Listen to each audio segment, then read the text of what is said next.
جو صحابہ کرام رضی اللہ تعالیٰ عنہ کی توہین کرتا ہے، صدیق اکبر کی توہین کرتا ہے، تو اس سے ہمارے دلوں کو تکلیف ہوتی ہے۔ دیکھیں آپ لوگ اگر ان کے بارے میں اختلاف رکھتے ہیں،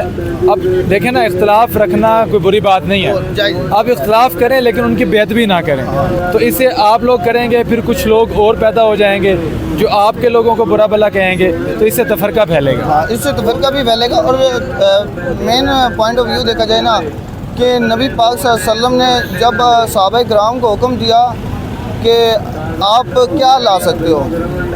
جب ساز و سامان سب کچھ لا کے سارے صحابہ کرام نے درمیان میں رکھ دیا، تو صدیق اکبر سے اللہ کے نبی نے یہ نہیں کہا کہ کیا لے کے آئے ہو، یہ کہا کہ چھوڑ کے کیا آئے ہو۔ یعنی کہ دیکھو نا کہ جذبہ ان کا، محبت ان کی دیکھو کہ انہوں نے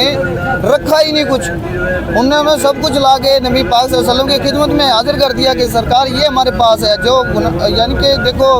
نبی سے بڑھ کر ہمارے لیے کوئی عزیز نہیں۔ ایون کہ دیواروں پہ ہاتھ لگایا کہ کہیں سوئی تو نہیں رہ گئی۔ بالکل ایسا ہی ہے کہ اگر کوئی چیز ہمیں ملے وہ بھی یعنی کہ خدا کے نبی جو ہیں، ہمارے پیارے رسول ہیں، ان کی خدمت میں ضرور پیش کی جائے۔